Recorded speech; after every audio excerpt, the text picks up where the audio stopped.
Yay! I mean, finally, it's Friday because it's been quite a week. Has it not? Am I not right? It has been one heck of a week. Well, I got good news because we got somebody who's very smart and very funny, and you probably already know him, but if you don't, make sure you check out his show. Dave Rubin from The Rubin Report is joining me here today. We're going to get straight to that, but before we do, as always, we are brought to you by Legacy Precious Metals.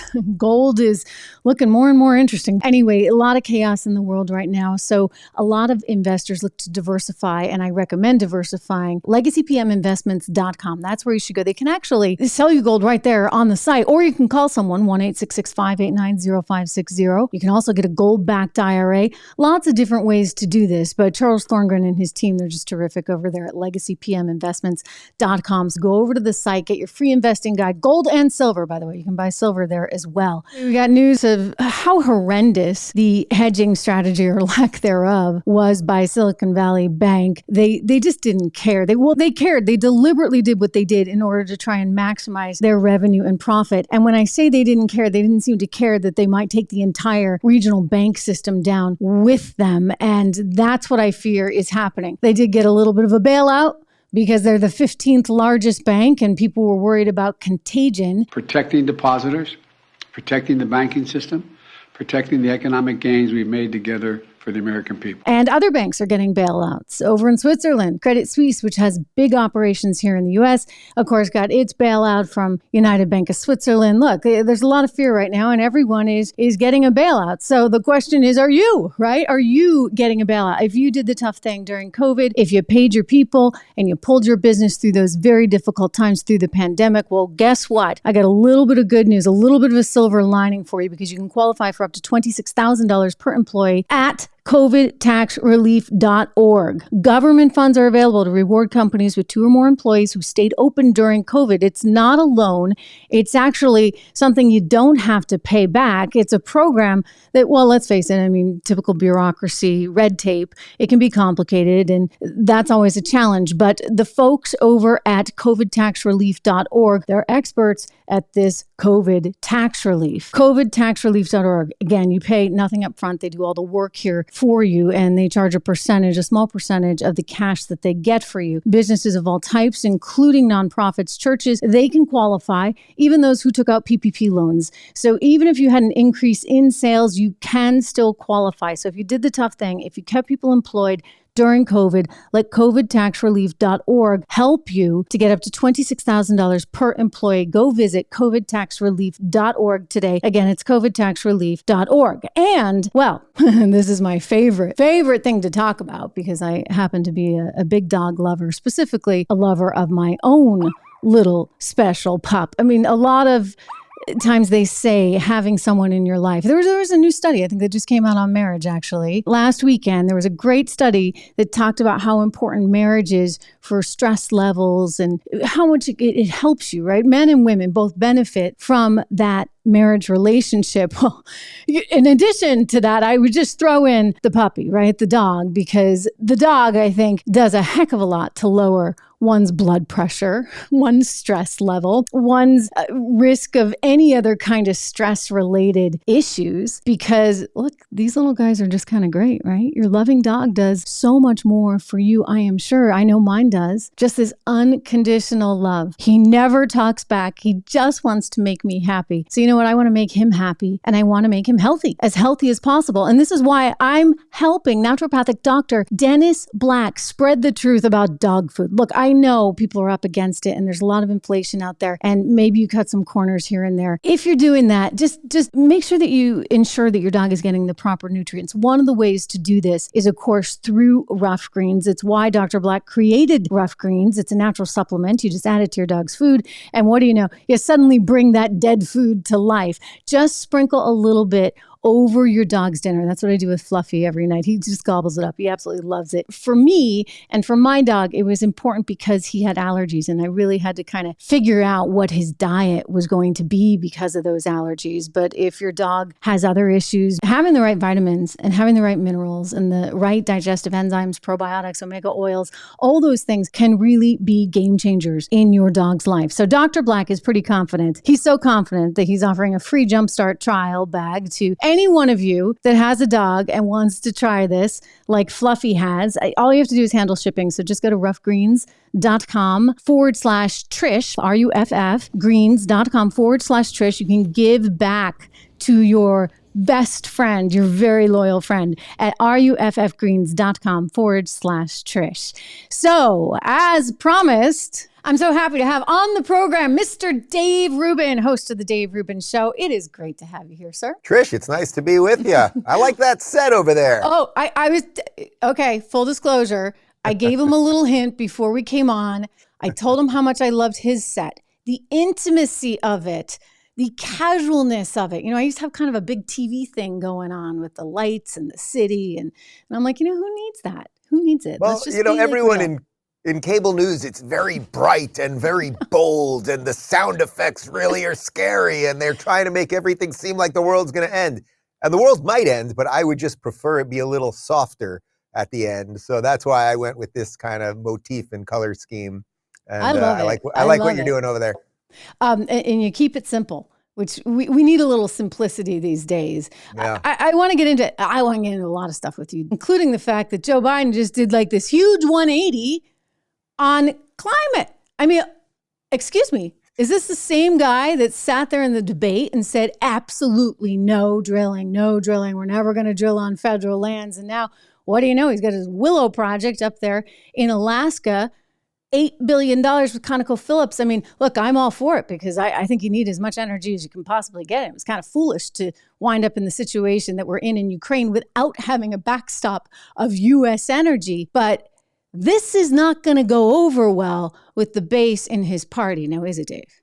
Well, it's so interesting because nobody really knows what Joe Biden believes anymore, right? Like, so when he said the no drilling thing during the debates, it's like, okay, I get it. You're playing to the base on that one, and you'll probably moderate when you're president. Now, that sort of seems like what he's doing in this case, but who knows what he really thinks when it comes to climate change? Does he honestly think anything related to any of this? Or is this that the inmates, in essence, are running the asylum? And every now and again, it gets so crazy with the progressives that we're going to have to completely destroy the economy in the name of AOC's Green New Deal and whatever else they're trying to push on us, and the ESG stuff and all the diversity and equity stuff. Every now and again, it gets so wildly out of control that whoever's pulling Biden's strings, whether it's Dr. Jill Biden or whoever it is over there, whether it's Barack Obama or who knows, they somehow get him to moderate just a tiny bit at moments. And that's what this one strikes me as. So, of course, we cannot completely abandon American energy. We should have never been doing it in the first place. I completely agree with you. I mean, we should be drilling more and more. We should be really the planet's number one exporter of this stuff. And instead, we are constantly just kneecapping ourselves. And, unfortunately, that's just consistent with everything that this administration is doing. But whether it's Biden knowing it or not, or, every now and again, Trish, he accidentally says something, right? Or he whispers something. And it's like, the people in charge, because it ain't him. They're like, Joe, just read what's on the card, man. Yeah, he does this occasionally, and it could get us in a lot of trouble. I mean, think about what he said regarding Taiwan. And he had this big interview with 60 Minutes. He said, you know what? We'll defend Taiwan in the case of aggression with China. Well, China perked up, and all of a sudden now this thing seems to be just spiraling, I would argue, in some ways, kind of out of control. And it's because he said a few things. The White House had to come out and say, no change in policy. That's just Joe. Is it just Trish, Joe? Do you remember, what was it, maybe 4 or 5 months ago, when out of nowhere he said that he had cancer, and basically everybody said, no, he doesn't have cancer, he just has dementia. And we just let that one fly. It really is, this is a guy, he grew up in Orthodox Jewish temples. He grew up in the Latin community. He grew up in Southern Baptist Black community. It's like everything about this guy, other than he has been in office for, some level of public office for 50 years and somehow became a millionaire while doing it. Everything else is just completely fake with this guy. Yeah, and it's just not there. There's no there anymore. No, I hear you. I don't think that there's a lot of intellectual power behind him. And I think he says a lot of things. Clearly the guy's political, right? Because he's lasted this long. But I'm not sure he gets another 4 years at this point. If he does not run again, Who are they going to put up? I mean, have they got a bench that's even worth looking at? I think Kamala Harris would be worse, if you can imagine, worse for the Democrats than Hillary Clinton. And who else? I mean, Gavin Newsom, his track record in California would scare the heck out of any other normal American. I don't know who they got. Well, it's interesting because one of the things I've been talking about on the show right now is that the bench that's starting to coalesce on the Republican side is pretty solid. You know, whether you like all these people or not, the idea of Trump, DeSantis, Vivek Ramaswamy, Nikki Haley, Mike Pompeo, like these are interesting, qualified for various reasons people. Now, someone that's on the left may hate all of them, but there's a track record for these people, all of them. The people on the left right now, you're right. I mean, Kamala Harris was polling basically at zero in her own party when she got out, when she was originally running against Joe Biden a couple of years ago. So that's one thing. But the other thing is they have almost nobody. I mean, are you going to put Pete up there? He's highly unqualified even to be transportation secretary. It was a diversity hire. They basically admitted it. We want the first gay transportation secretary. I don't know what your sexuality has to do with your ability to, figure out which way roads are supposed to go, but okay, fine. They don't have much. And the fact that, most of us seem to think it would be going towards Gavin Newsom is so insane. And I sort of think so too, but it just shows you what is going on that side of the aisle. Gavin Newsom has demolished California, the state that I lived in for 8 years before I fled and now live in the free state of Florida. Let's not forget, the guy was mayor of San Francisco. He destroyed San Francisco. San Francisco looks like it's from The Walking Dead with fentanyl zombies right now. So the idea that he would be the one that they move on up because, he's got the slicked back hair and the suits fit. I mean, you know what? The proof is in the pudding. If it ends up being DeSantis, let's say, and it ends up being Newsom, all DeSantis has to do is go, look, dude, 1 million people fled your state in the last 3 years under you. We've added about 1 million people here, 1,200 people every day still, and we had our record in tourism. So you don't have to debate policy with me. There's proof in where people go to and where they flee from. I think in that case, it would be an easy win. And as we march towards 2024, we are also suddenly dealing with what I would argue could be a very serious financial crisis. What do you think the economic picture is going to look like this year and as we head into 24? The basics are this. Look, if we never let anything fail, then we will just endlessly continue this slow descent to hell that we're in. I do not blame the average investor in Silicon Valley Bank who, they were big in the tech world, right? So let's say you raise a bunch of money, and I started a tech company local, so I know a bit about this. Oh, we got to talk about that, by the way. We'll chat about that. But let's say you raise $10 million. You raise $10 million and now you put it in a bank. Your belief is that the bank is going to responsibly do things with your money, invest. They're going to do some risky things, hopefully, but the backstop of that is we're going to do some responsible investing. And the bank at the same time is going, all right, we have access to this cash. And hopefully we're looking at the numbers in appropriate ways so we can do some risky things and some not risky things. And that way, if they need their money, it's there, but we can also make some money on the back end of that. I don't blame the Silicon Valley startup for wanting their money to be paid. But at the same point, if we endlessly do this, if we just say to everybody, sure, the FDIC insures $250,000 for every account, but in reality, no matter what your bank does, no matter what your execs do, we're going to bail everybody out every time.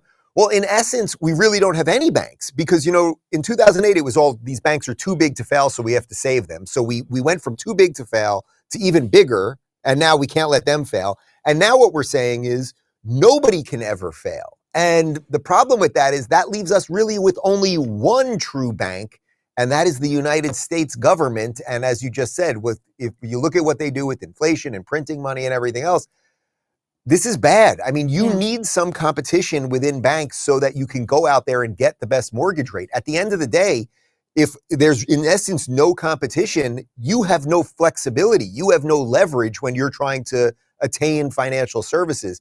So I don't know exactly what is right. You're probably going to have a situation where the regionals get wiped out. Everybody's going to go to the big guys. And guess what? They're going to charge us more. Woohoo! Of course, they'll have every incentive to charge us more, and they will have more control over our lives. That will be the problem. So if we end up in a situation where really all you have is, say, Chase and Citibank and, Bank Wells of Fargo America. and one other one, they're all going to be sitting around in board meetings, or they're going to meet in Aspen or, in Davos.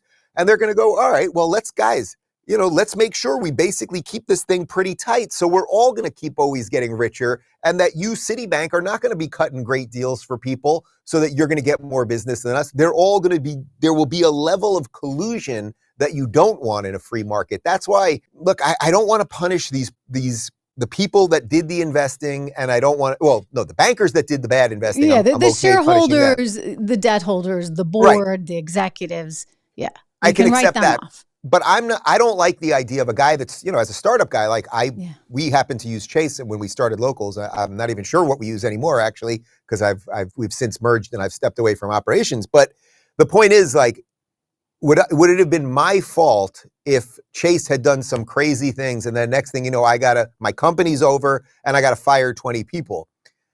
This is where, big centralized systems, they come at a cost. I want to touch on this because it also gets into what you were just saying about the big banks having so much control over us, censorship, if you would, where if you don't agree with our way of thinking, you run the risk of, it's partly, I think, why you established Locals. And if anybody hasn't checked that out, locals.com.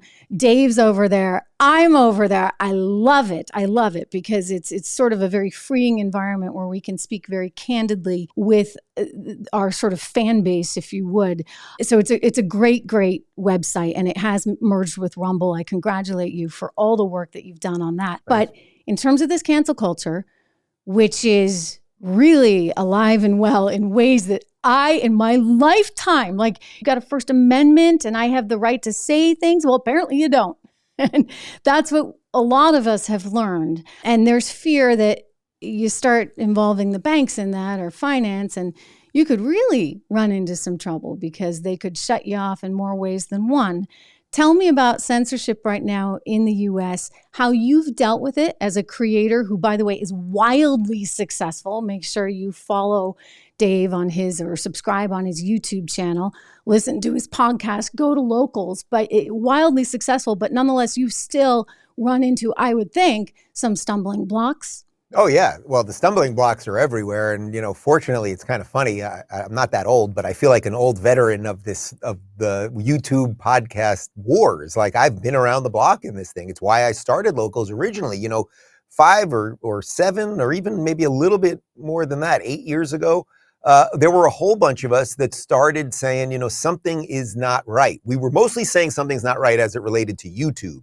Because the variance of views on videos just made no sense. I would do one video, it would have 1 million views, and I'd have a gajillion comments, and it was great. And then the next video about this exact same topic would get, 12,000 views, and people would be messaging me saying, we don't see your videos, blah, blah, blah. Then there was a whole level of demonetization, which is when they won't put ads on your videos, which sort of has a two-pronged effect because, if they won't put ads on your videos, at the end of the day, Trish, like, people do have to make money. And if you constantly realize, boy, if I talk about COVID, or I talk about Russia collusion, or whatever it might be, or election denials, or whatever, they're going to demonetize me. You're going to self-censor because you got to make a dime. That's just how it is.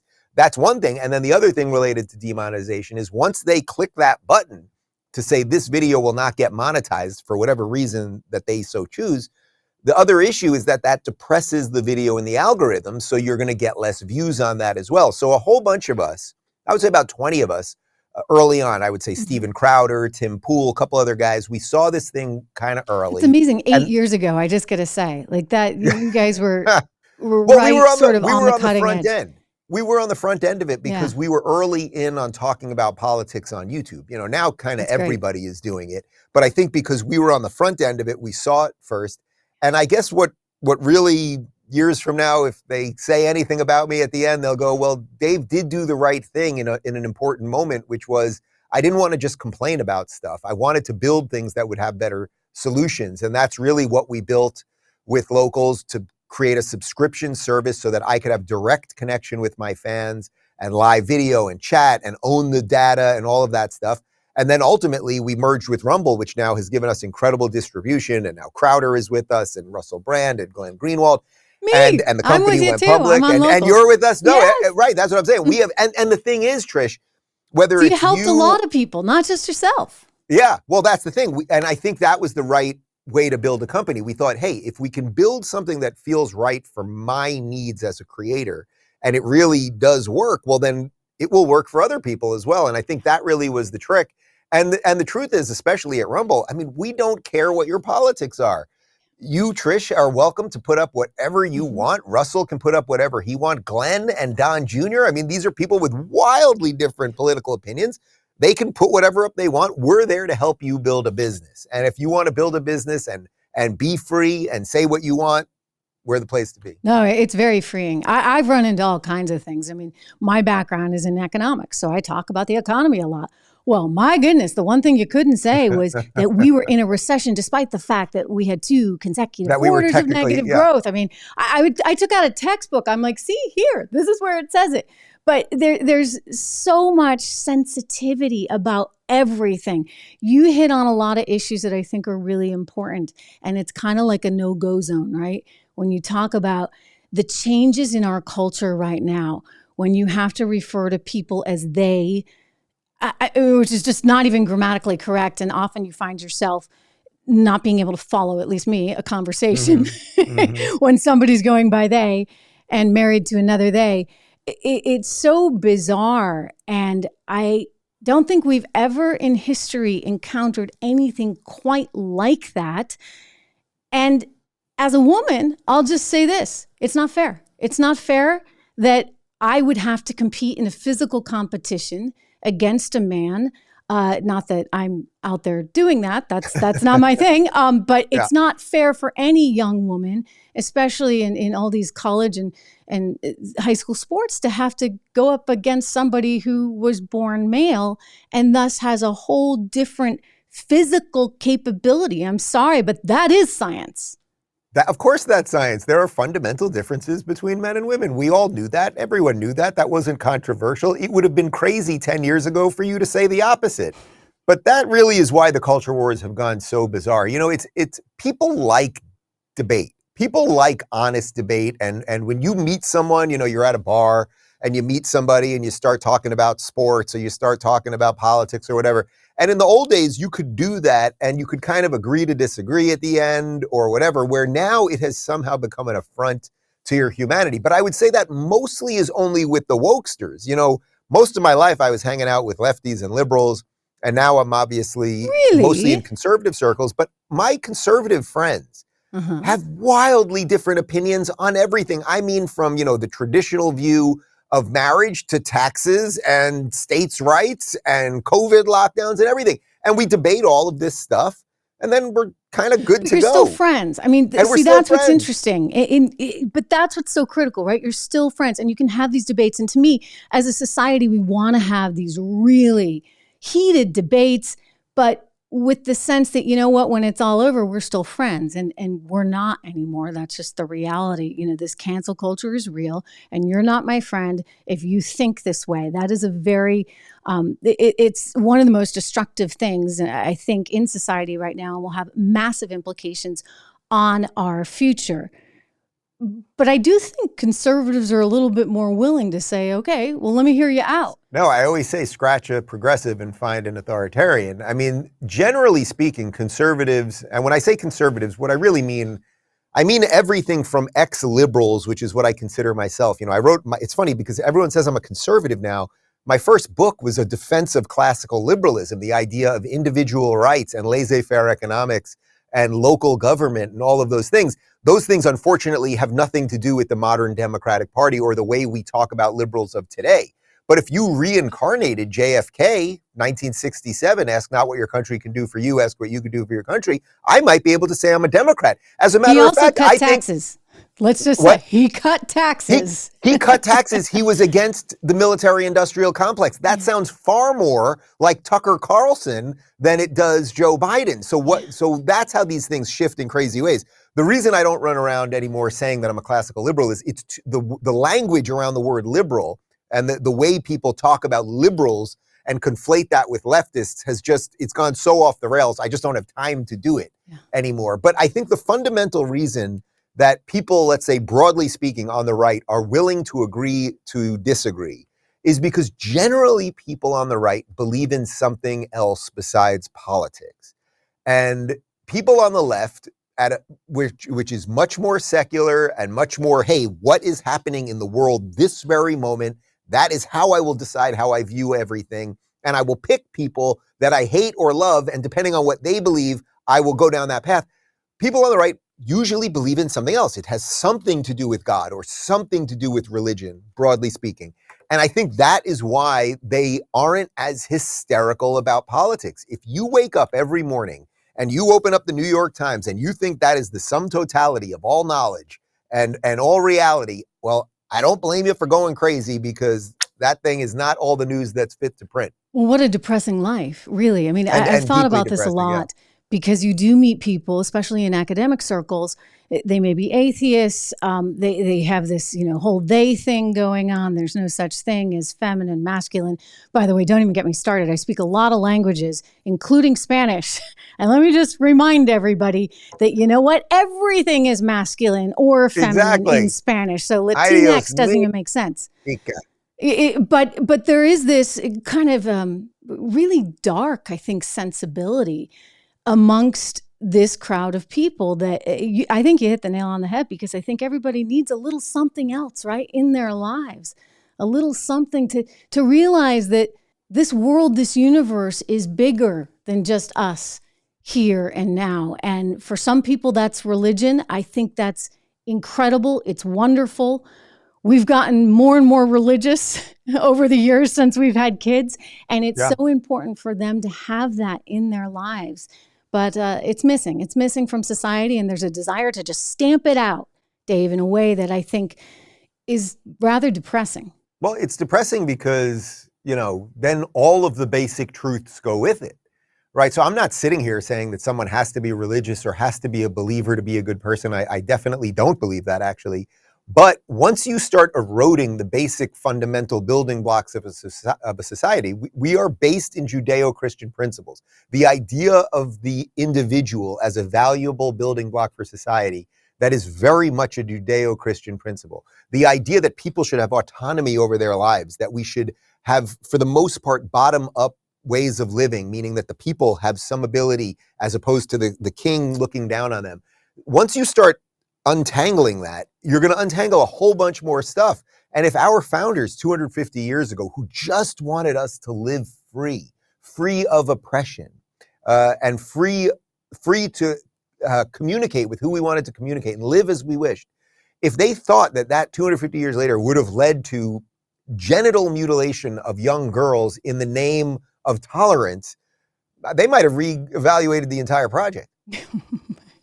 It's gotten that crazy. It really has. Listen, I love that you're here. I want to encourage everybody to go check you out, of course, over on YouTube, but also on Locals. It's daverubin.locals.com. Do I have that right? Rubin Report. Dave Rubin Report, or Rubin Report. Rubin Report, yeah. Rubin Report. Rubinreport.locals.com. Excellent. Excellent. Wonderful show. Love everything that you do. Hope to see you back here soon, and appreciate your time today, Dave. Thanks, Trish. Anytime. Good to see you. Good to see you. My thanks again to Dave. And it's totally true. Some of you who have been watching the show from the very beginning, well, you've been wonderful. And I thank you for that. Quick reminder, everybody, please, if you haven't subscribed, do make sure you subscribe. I always forget to tell you that. Anyway, it's wonderful to have you all here. But you may remember I used to have this really kind of bright city set. I still like that set, but I was watching Dave and I thought, wow, it's just simple. It's just calm. And that's what I want to be, kind of just more calming, hopefully, because there is enough crazy stuff going on in this world. And so if you're watching on YouTube, you can see, or on Rumble, you can see the set, just a nice library setting, calmer than the busy city lights. Anyway, it's wonderful to have you all here. I appreciate you tuning in. I hope you have a terrific weekend. I will be joining you with lots of social clips over the weekend. So make sure you're following me on Instagram, on YouTube Shorts, on Facebook Reels, all of those places, Facebook, Twitter, you name it, I'm there. Locals as well. You know, Dave was talking a lot about Locals. It's just a wonderful, wonderful site. If you have not been over to Locals, go to trishregan.locals.com. You can help support the show there, and you can interact more directly with me there on Locals. So thanks again to everybody for tuning in, and I'll see you tomorrow.